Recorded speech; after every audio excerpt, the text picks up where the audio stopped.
Os mais importantes temas que afetam o cidadão. A discussão de ideias de forma aprofundada. O debate sério que ajuda você a entender os problemas que acontecem no Brasil e no mundo. Há mais de 10 anos no ar, levando a informação até você. Ideias em Debate. Nós estamos tendo a felicidade de receber um amigo, um companheiro de longa data, que eu tenho um respeito muito grande, já esteve aqui conosco, tem uma capacidade, uma sensibilidade de analisar o mundo do trabalho e a questão macropolítica como poucos. É nada mais, nada menos que o grande Zé Maria, foi candidato a presidente da República, não nessa, em outras oportunidades, porque ele também é do PSTU, é da Conlutas e do PSTU. Então, uma pessoa que tem, do ponto de vista ideológico, uma compreensão que as mudanças necessárias são aquela da inclusão, do emprego decente, entre outras questões que ele mesmo vai falar. Eu estava conversando antes de iniciar o programa, antes de falar com vocês que estão do outro lado da telinha, estava saudoso de vocês, viu? Para ele fazer uma análise, nós tivemos eleições. As eleições já ficaram para o passado, mesmo tendo sido há pouco tempo atrás. Foi uma eleição, a meu ver, muito difícil, muito polarizada, um sentimento que não existia no Brasil começou a ter, de brigas, desentendimento até em famílias. Vou votar nesse, vou votar naquele, tirava do Facebook. Nossa, uma confusão, mas já passou. Eu imagino, não é, que o presidente eleito, ele foi eleito pelos trabalhadores, pela sociedade, porque não dá para eleger como empresário. Quem elegeu foi o povo. Eu sou daqueles que valorizam muito as instituições e a democracia e a Constituição.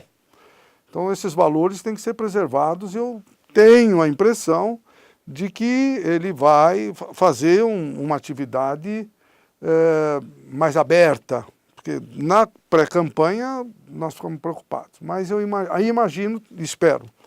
E é isso que nós vamos discutir aqui com o Zé Maria, fazer uma análise como foi esse processo, como o Brasil se encontra, do ponto de vista político, do ponto de vista econômico. E, num segundo momento, nós vamos falar do emprego, do trabalho, da tecnologia, da Revolução 4.0, enfim. Tenho certeza que vocês vão gostar muito, porque eu tenho muito respeito e aprendo muito com Zé Maria. Zé Maria, as câmeras são suas. Obrigado, Patá. Queria, em primeiro lugar, te agradecer aos sindicatos comerciários e ao GT por essa oportunidade. E, de fato, é uma necessidade grande hoje de todos os trabalhadores, Patá, buscar compreender um pouco melhor o que se passa no país, para que a gente possa definir quais são as nossas tarefas, de que maneira nós vamos conduzir a nossa luta, a nossa atividade sindical, para buscar defender aquilo que são os interesses da classe trabalhadora.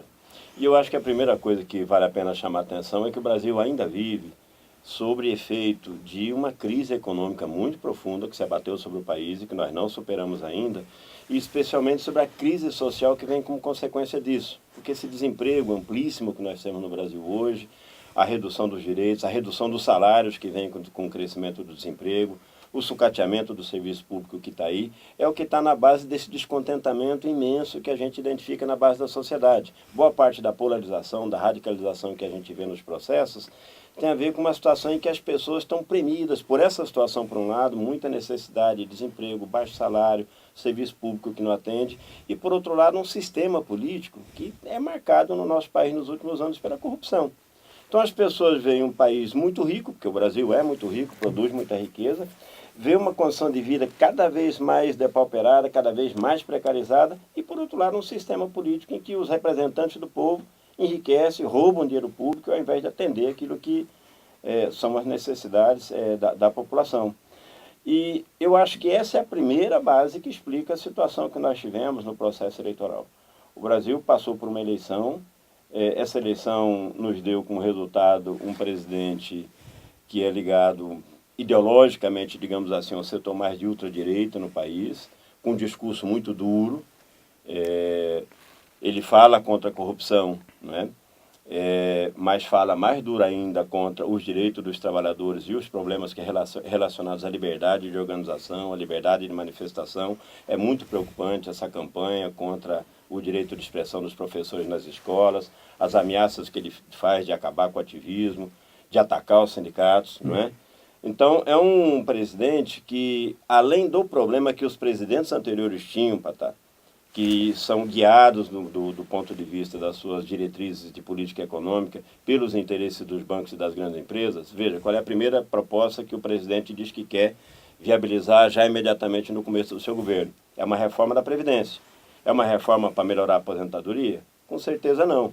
Essa proposta do seu ministro da Economia, o Guedes, de transformar a Previdência do trabalhador num sistema de capitalização, é o que já foi feito no Chile e gerou um desastre para a classe trabalhadora daquele país. Ajudou os bancos ganham muito dinheiro com essa coisa. Então, outra proposta desse mesmo ministro da Economia é instituir a carteira verde e amarela, ou seja, nós vamos ter uma carteira de trabalho que dá direito ao trabalhador e uma que não dá direito. Isso é o fim da picada, ou seja, a reforma trabalhista já foi uma tragédia para o trabalhador brasileiro. Agora, piorar as condições relacionadas aos direitos trabalhistas é uma coisa meio que inaceitável. Então, desde esse ponto de vista, não inova. Na minha opinião, ele não inova em relação aos outros governos, ele vai manter essa mesma diretriz de atender as empresas e atender os bancos. O mais grave é que ele, além disso, ameaça acabar com a nossa liberdade de organização, com a liberdade de manifestação, o que seria, obviamente, obrigar o trabalhador não só a aceitar uma degradação das suas condições de vida, mas não poder nem reclamar. Então, o cenário que eu vejo nesse sentido não é um cenário muito positivo, não. Outra coisa é que nós temos que entender o que houve. Porque, como você disse, quem elegeu o Bolsonaro foi o povo brasileiro. Foi. E eu acho que boa parte, viu, Patá, das pessoas, a maior parte da classe trabalhadora votou no Bolsonaro, e eu acho que, em primeiro lugar, votou no Bolsonaro expressando esse descontentamento com a situação que está. As pessoas estão muito revoltadas com o sistema, com tudo isso que está aí. Por isso castigaram o PSDB, castigaram o PT, castigaram o MDB, porque eles veem como os partidos responsáveis por essa situação que nós temos no Brasil hoje. E eu acho que nisso o povo está certo. Esses grandes partidos, responsáveis pelo sistema político que aí está, são os responsáveis por essas mazelas que afetam a vida das pessoas hoje.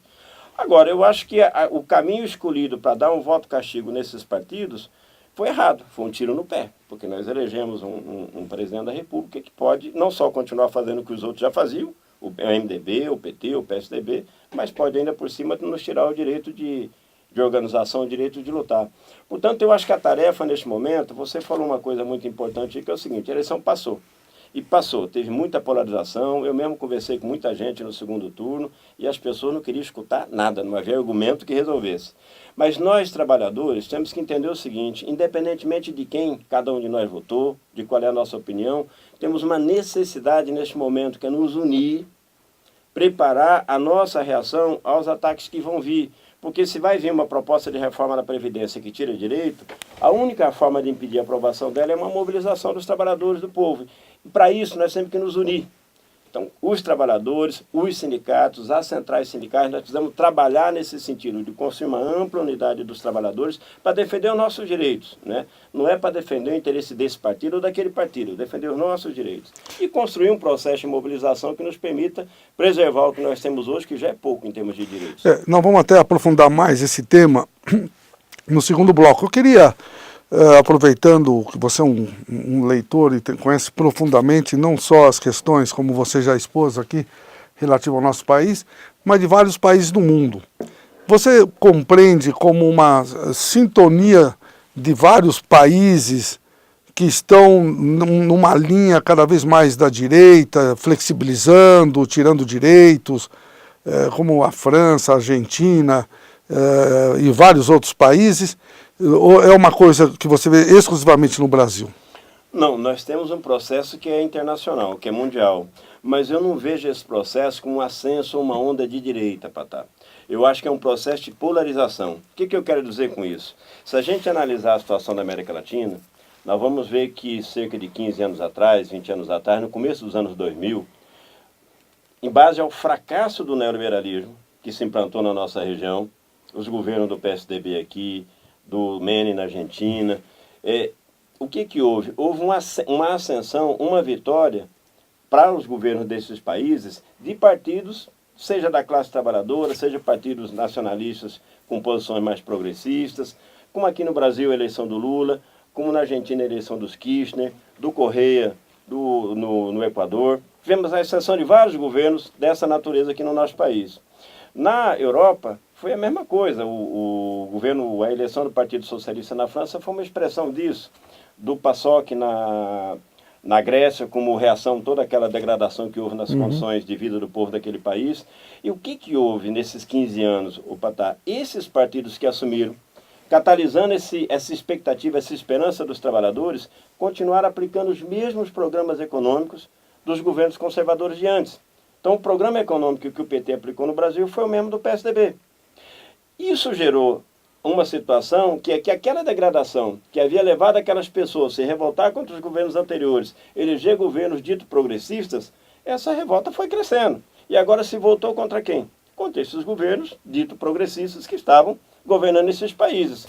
E castigaram eleitoralmente esses partidos. O problema, isso aconteceu, não foi só aqui no Brasil, aconteceu na Argentina com a vitória do Macri, aconteceu no Equador, aconteceu na França. O que houve depois do Partido Socialista? A eleição de um governo conservador e uma votação imensa do Le Pen, que é também um partido de extrema-direita, parecido com o Bolsonaro lá na França. Na Espanha hoje está eleito um governo de extrema-direita parecido com Estados Unidos. Estados Unidos, o Trump. Então, agora, isso tudo é reação a quê? Aqui os governos, o governo democrata dos Estados Unidos, os governos progressistas da América Latina, dos socialistas da social-democracia na Europa, fizeram a mesma coisa que os conservadores faziam contra os interesses da classe trabalhadora para ajudar os bancos. Bom, a reação é essa que nós estamos vendo. Qual é o problema? O problema é que nós não conseguimos construir nesses 15 anos uma alternativa de esquerda que pudesse superar esses governos ditos progressistas para, de fato, promover mudanças na estrutura econômica, social e política do país.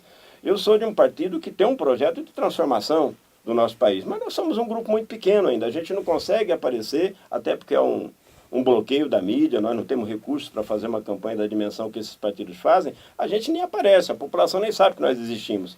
Então, quem a população viu a mão para poder castigar o PT, castigar o MDB e o PSDB? O Bolsonaro, que apareceu para elas como uma coisa fora do sistema. Mas, na verdade, o Bolsonaro, na minha opinião, é parte do sistema e é o pior do sistema, porque defende o mesmo modelo econômico que é contra os trabalhadores e, além disso, ainda quer tirar a nossa liberdade de organização, a nossa liberdade de mobilização. Então, o processo que eu vejo no mundo é esse processo, é de uma polarização em que é uma ofensiva contra os direitos da classe trabalhadora, levada a cabo pelos grandes monopólios que controlam a economia do planeta, e que é implantada, aplicada em cada país pelos governos que governam esses países. Ora é um governo conservador, ora é um governo dito progressista. E as pessoas ficam debatendo com um e com o outro. Nós precisamos construir uma alternativa de esquerda, de fato, socialista, para mudar o país.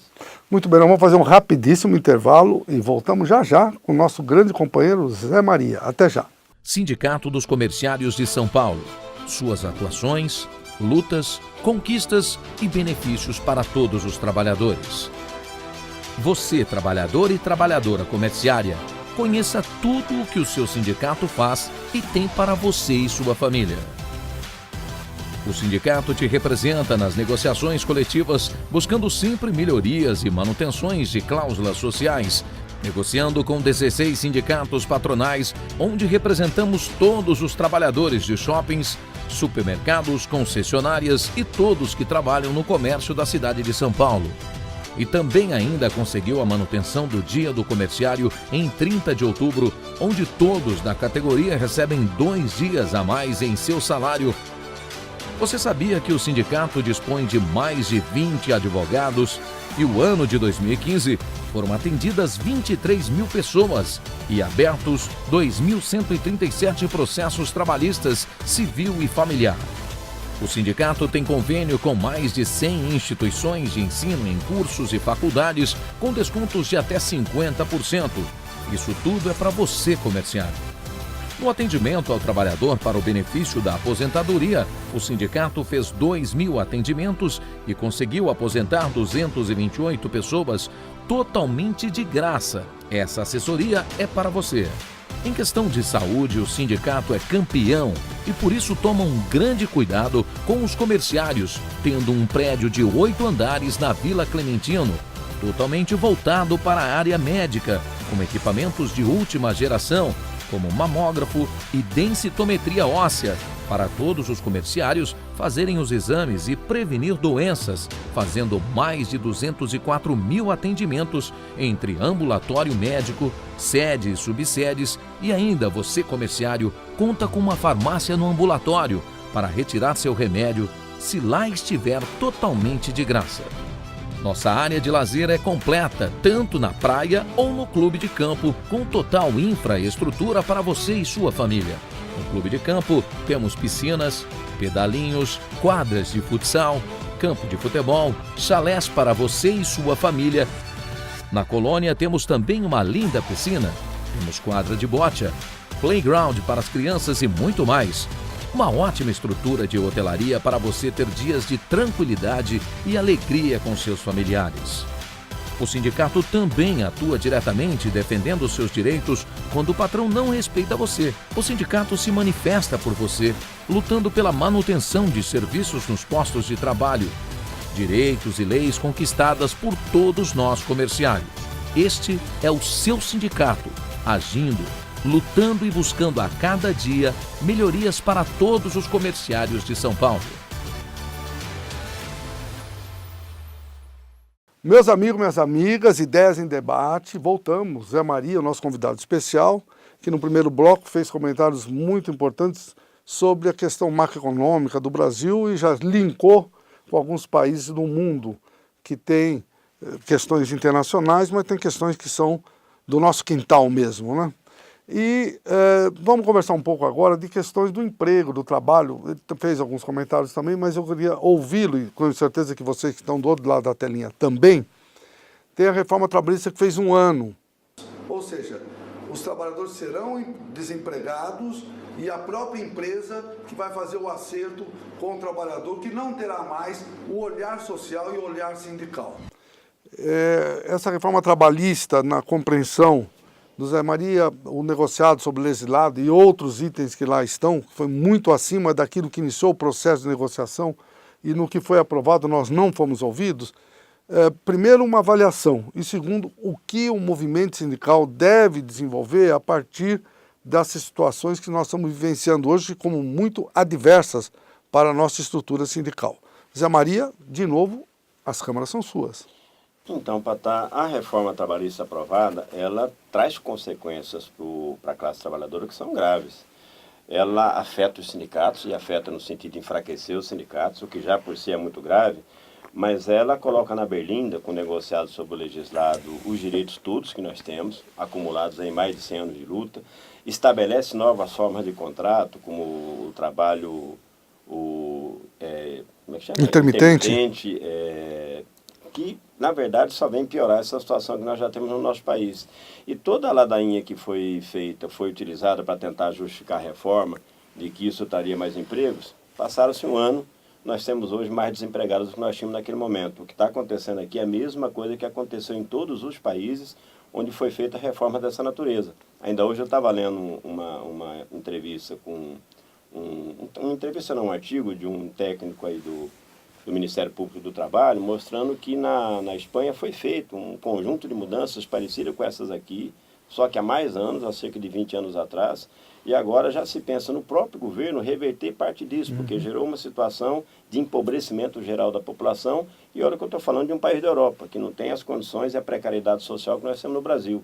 Então, as consequências dessa reforma aqui, elas vão levar a um empobrecimento maior do conjunto da população, sendo que nós já temos no nosso país, hoje, de acordo com o próprio IBGE, cerca de 50, 60 milhões de pessoas que ou não têm emprego, ou vivem de coisas precárias, como vender laranja na esquina ou coisa pelo estilo, né? Então, são pessoas que já vivem bastante mal. Se aplica agora o que anuncia o novo governo, que é essa nova carteira verde e amarela, que significa o aprofundamento da reforma trabalhista, no sentido de eliminar mais direitos, nós vamos para uma situação em que, obviamente, para as empresas que apoiam esse tipo de medida, é bom, porque elas vão gastar quase nada com o trabalho. Mas, para a classe trabalhadora, implicaria numa degradação ainda maior da nossa condição de vida. Então, desde esse ponto de vista, nós estamos frente a uma medida, ao lado de várias outras, que dentro daquilo que é o interesse do empresariado, dos bancos, que esses governos representam, são necessárias, porque para eles isso é preciso para que a economia capitalista saia da crise. Para nós, a crise é o desemprego, é o serviço público sucateado, é não ter moradia. Para eles, a crise é quando diminui a margem de lucro. Então, como é que eles fazem para aumentar a margem de lucro? Eles querem reduzir o custo do trabalho, então tem que tirar o direito trabalhista, né? Tem que diminuir o que pagam no salário, tem que diminuir os benefícios, tem que se apropriar mais daquilo que é público, eles querem mais dinheiro público para as empresas e para os bancos, por isso tem que ter a reforma da Previdência, para parar de gastar com a aposentadoria, para dar dinheiro para banco e as grandes empresas, para dar subsídio para as grandes empresas. Você veja para tal escândalo. A crise que está o país, não tem dinheiro para educação, não tem dinheiro para moradia, não tem dinheiro para a saúde. Mas esse ano de 2018, o governo brasileiro deixou de arrecadar 370 bilhões de reais para dar de subsídio para as grandes empresas do país, entre elas as montadoras de veículos, que são as fábricas mais ricas do mundo.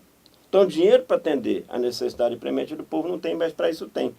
Então, essa medida de se apropriar daquilo que é público é outra que eles tomam para poder sair da crise deles. A outra relacionada com isso é a privatização. Passa o patrimônio público para eles para aumentar o ganho das empresas. Então, desde esse ponto de vista, é preciso que a gente, em primeiro lugar, ou seja, construa as condições para reverter os processos de enfraquecimento do sindicato, para unir a nossa classe, para construir um processo de mobilização, que é preciso ter consciência de uma coisa muito importante, para estar os nossos direitos, os nossos interesses, nós mesmos é que vamos defender. Não nos iludamos, tem gente lá no Congresso Nacional que está do nosso lado, pode ter, mas é 50 em 500, né? Se é que nós temos 50 lá que vão nos defender mesmo. O governo que está aí fala uma coisa, mas nós já estamos vendo que da mesma forma que os outros, fala uma coisa, faz outra. Era um governo que ia acabar com a corrupção. Já tem 3 ou 4 indicados para ministro que estão sendo investigados por corrupção. Então como é que você vai acabar com corrupção assim? É para ajudar o trabalhador. Mas como é que é para ajudar o trabalhador se vai fazer uma reforma da Previdência que tira direito de aposentadoria? Como é que é para ajudar o trabalhador se quer botar uma outra carteira de trabalho sem direito nenhum? Está ajudando a empresa, não o trabalhador, né? Então, nós é que temos que garantir a defesa dos nossos interesses. Então, o papel dos sindicatos, o papel das centrais sindicais, das organizações da nossa classe, é, em primeiro lugar, esclarecer isso para a população. Porque há uma confusão grande. A ampla maioria das pessoas que votou no governo, não votou no governo porque acha que tem que atacar o sindicato, porque acha que tem que tirar a aposentadoria, votou porque achava que ia mudar o país. Como as pessoas votam em todas as eleições, infelizmente. E depois vem o estelionato. Não é como você disse, nós vamos ver o que o governo vai fazer a partir de 1º de janeiro, mas, Patá, eu me sinto, num certo sentido, numa obrigação de dizer, otimista eu não sou. O que eu estou vendo, né, não só pela experiência passada, mas pelo que nós estamos vendo na montagem do governo, vem pancada aí e nós vamos nos preparar para ela. Agora, aproveitando, 2 questões. O que faltou ao movimento sindical de conseguir de impedir que essa reforma acontecesse? E segundo, na questão do governo, um governo eleito democrático, que aí está, é importante que tenha canal de interlocução ou o movimento sindical deve ficar distante desse governo? Então, Patá, eu acho que, de conjunto, foi cometido um erro importante no ano passado. Porque, veja, esse descontentamento todo da população brasileira, você não vê, às vezes, na luta do dia a dia. Porque a pessoa sabe que se fizer uma greve numa loja, não vai resolver o problema da nossa classe neste momento, porque você não tem força ali. A possibilidade é você promover uma mudança geral no cenário político do país, de onde saem, digamos assim, as regras e as leis que afetam a nossa vida. E eu acho que a classe trabalhadora brasileira, no começo do ano passado, deu uma demonstração de que ela tinha disposição de ir para as ruas, de tomar nas suas mãos a solução do problema e forçar uma mudança na institucionalidade que aí está, para que os nossos interesses fossem mantidos, preservados.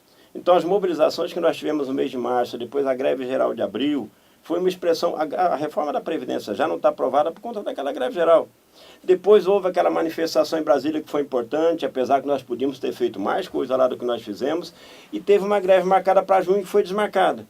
Olha, isso foi um erro. Havia condições de fazer aquela greve, se nós tivéssemos feito ela, não tinha reforma trabalhista aprovada hoje, o governo Temer não teria força para fazê-lo. Fez porque nós desmarcamos o movimento. Estamos pagando o preço disso. Então, eu acho que a gente tem que aprender com essa história, esclarecer, porque também ao perder essa possibilidade naquele momento, para a população brasileira que estava contra tudo isso que está aí, só sobrou um canal, um caminho, para rechaçar aquilo tudo que estava lá. Foi esse resultado eleitoral que nós estamos vendo. Percebe? Porque o mecanismo nosso era aquele ali, era seguir na luta, forçar uma mudança. Não fizemos. E aí a responsabilidade é das nossas organizações nacionais. Foi nós que essas organizações que, na verdade, evitaram de apontar o caminho naquele momento. O que fazer hoje? Eu acho que as instituições que representam os trabalhadores, nós temos que conversar com todo mundo. O o sindicato, uma central sindical, mesmo um partido político, ele não se nega a conversar com ninguém. Outra coisa é o que conversar. Eu acho que em torno da proposta que está sendo feita de reforma da Previdência, nós não temos o que discutir com o governo. Vamos ter que tentar impedir que se aprove isso. Porque seja o regime de capitalização, seja aquela que o Temer queria aprovar, não melhora a situação. E não é uma reforma que vai acabar com privilégios. Os privilégios, na verdade, vão ficar aí, né? Vai acabar com os direitos que os trabalhadores têm. Isso nós temos que tratar de impedir. Isso implica não conversar, não fazer negociação, não. É da natureza das organizações fazerem isso, eu não vejo esse o problema. O problema que eu vejo é você entrar para negociar uma coisa dessa e acertar um acordo com o governo que reduz o direito do trabalhador. Aí nós podemos até ser obrigados a fazer isso se a gente lutar, for derrotados, e aí você é obrigado a fazer. Agora, nós não podemos contribuir e colaborar com uma coisa dessa. Eu acho que a gente tem que fazer as duas coisas, conversar, fazer proposta, mas lutar. Agora, uma questão que eu queria ouvi-lo. É que existe, nessas últimas mudanças previdenciárias, basicamente, o trabalhador comum é o que tem sempre sofrido mudanças. Né? Qualquer mudança pega os milhões de trabalhadores. E existe... Eu quero deixar claro que tem servidores públicos que carregam o Brasil, ganham uma miséria, ganham muito pouco. Esses servidores municipais, de uma forma geral, salários muito baixos, não é? Mas nós temos, e aí que está a questão que utilizam, tem salários de juízes, de deputados, senadores, etc. No caso de haver um tema de que todo mundo seria igual diante da Previdência, você acha que seria interessante? Independente dessa outra questão que você falou financeiramente, ou colocar os bancos para arrecadarem, que seria como aconteceu no Chile, mas nesse conceito apenas. Não, eu acho, Patá, que é um verdadeiro escândalo alguns privilégios que nós temos no país. O Congresso Nacional, que vota um salário mínimo de R$1.000 para o trabalhador, acabou de votar um aumento para os ministros do STF de 33 para 39 mil por mês. Isso é um escárnio com o povo brasileiro, entendeu? E essas pessoas têm a aposentadoria delas com salário integral. Enquanto a maioria do povo, quando consegue aposentar com 2 salários mínimos, daqui 5 anos está com um salário mínimo. É essa a questão. Então, desde esse ponto de vista, isso sim tem que combater. Agora, significa o quê? Significa a gente garantir uma aposentadoria digna para todo mundo. Para todo mundo. Que não é de R$1.000, é uma aposentadoria muito maior do que essa. E para fazer isso, a primeira coisa que tem que fazer é tirar dos bancos. Eu nem vejo, eu acho que esses privilégios são inaceitáveis. Eu nem acho que a briga nossa primeira seja com essas pessoas. Eu acho que a gente tem que primeiro atacar os bancos que levam quase 40% do orçamento do país todo ano.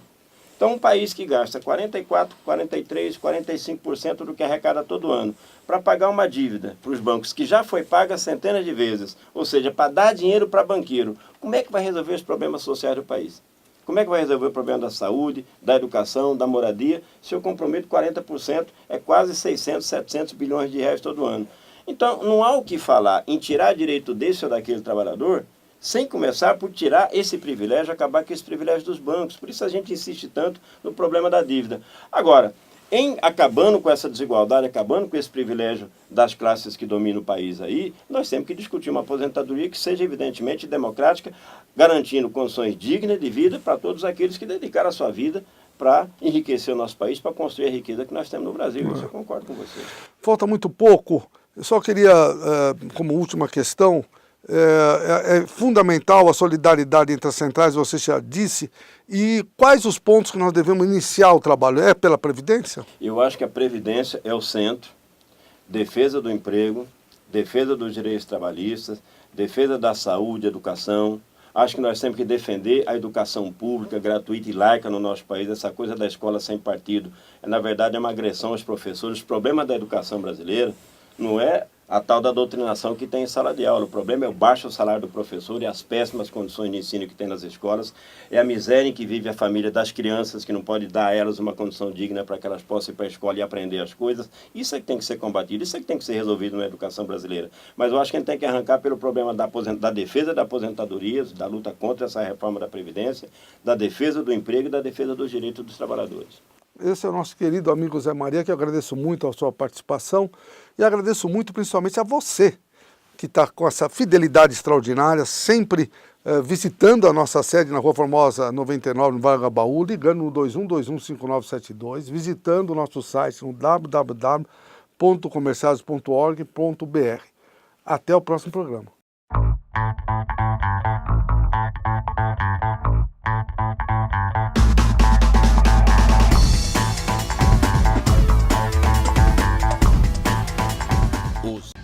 Os mais importantes temas que afetam o cidadão. A discussão de ideias de forma aprofundada. O debate sério que ajuda você a entender os problemas que acontecem no Brasil e no mundo. Há mais de 10 anos no ar.